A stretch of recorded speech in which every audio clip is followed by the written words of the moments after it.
From one useful thing, against brain damage, I increasingly find people asking me, does AI damage your brain? It's a revealing question, not because AI causes literal brain damage, it doesn't, but because the question itself shows how deeply we fear what AI might do to our ability to think. So, in this post, I want to discuss ways of using AI to help rather than hurt your mind. But why the obsession over AI damaging our brains? Part of this is due to misinterpretation of a much publicized paper out of the MIT Media Lab with authors from other institutions as well, titled Your Brain on ChatGPT. The actual study is much less dramatic than the press coverage. It involved a small group of college students who were assigned to write essays alone, with Google or with ChatGPT and no other tools. The students who used ChatGPT were less engaged and remembered less about their essays than the group without AI. 4 months later, 9 of the ChatGPT users were asked to write the essay again without ChatGPT, and they performed worse than those who had not used AI initially, though were required to use AI in the new experiment, and showed less EEG activity when writing. Yet the more dramatic interpretation has captured our imagination because we have always feared that new technologies would ruin our ability to think. Plato thought writing would undermine our wisdom, and when cell phones came out, some people worried that not having to remember telephone numbers would make us dumber. There was, of course, no brain damage, but that doesn't mean we shouldn't worry about how AI impacts our thinking. After all, a key purpose of technology is to let us outsource work to machines. That includes intellectual work, like letting calculators do math or our cell phones record our phone numbers. And when we outsource our thinking, we really do lose something. We can't actually remember phone numbers as well. For example, given that AI is such a general-purpose intellectual technology, we can outsource a lot of our thinking to it. So how do we use AI to help rather than hurt us? The least surprising place where AI use can clearly hurt your mental growth is when you are trying to learn or synthesize new knowledge. If you outsource your thinking to the AI instead of doing the work yourself, then you will miss the opportunity to learn. We have evidence to back up this intuition, as my colleagues at Penn conducted an experiment at a high school in Turkey where some students were given access to GPT-4 to help with homework. When they were told to use ChatGPT without guidance or special prompting, they ended up taking a shortcut and getting answers. So even though students thought they learned a lot from ChatGPT's help,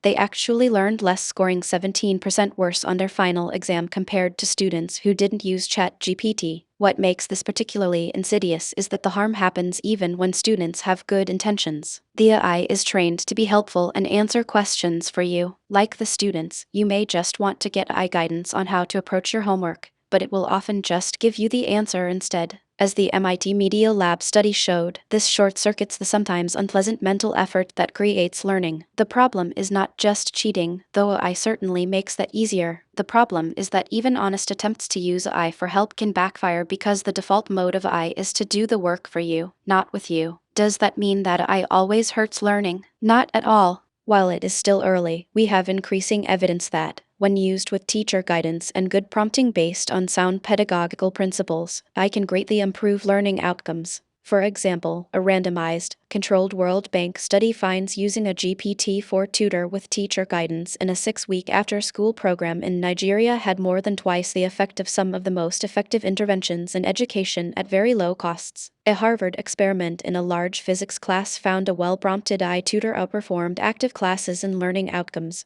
A study done in a massive programming class at Stanford found use of ChatGPT led to increased exam grades. A Malaysian study found AI used in conjunction with teacher guidance and solid pedagogy led to more learning. And even the experiment in Turkey that I mentioned earlier found that a better tutor prompt eliminated the drop in test scores from plain ChatGPT use. While no study is perfect in this case, the control was no intervention at all, so it is impossible to fully isolate the effects of AI. Though they do try to do so, it joins a growing number of similar findings. Ultimately, it is how you use AI, rather than use of AI at all, that determines whether it helps or hurts your brain when learning. Moving away from asking the AI to help you with homework to helping you learn as a tutor is a useful step. Unfortunately, the default version of most AI models wants to give you the answer rather than tutor you on a topic, so you might want to use a specialized prompt. If you are a parent, you can also act as the tutor yourself, prompting the AI explain the answer to this question in a way I can teach my child who is in X grade. None of these approaches are perfect, and the challenges in education from AI are very real, but there is reason to hope that EduCat Ion will be able to adjust to AI in ways that help and not hurt our ability to think. While no one has developed the perfect tutor prompt, we have one that has been used in some education studies,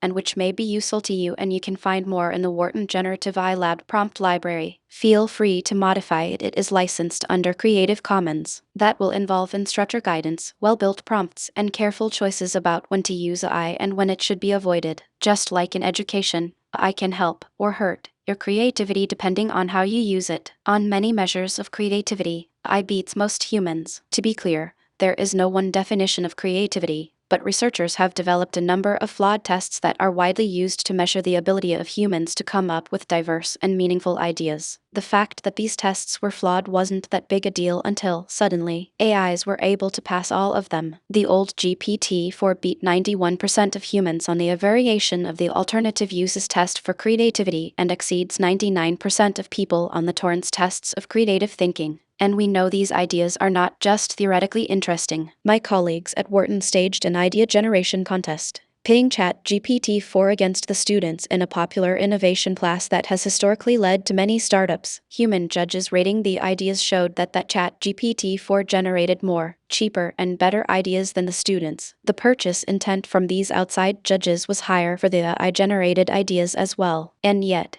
anyone who has used AI for idea generation will notice something these numbers don't capture. AI tends to act like a single creative person with predictable patterns. You'll see the same themes over and over, like ideas involving VR, blockchain, the environment, and of course AI itself. This is a problem because in idea generation, you actually want a diverse set of ideas to pick from, not variations on a theme. Thus, there is a paradox. While AI is more creative than most individuals, it lacks the diversity that comes from multiple perspectives. Yet studies also show that people often generate better ideas when using AI than when working alone, and sometimes AI alone even outperforms humans working with AI. But, without caution, those ideas look very similar to each other when you seed enough of them. Part of this can be solved with better prompting. In a paper I worked on with Lennart Mank and Christian Terwes, we found that better prompting can generate much more diverse ideas, if not quite as good as a GRU.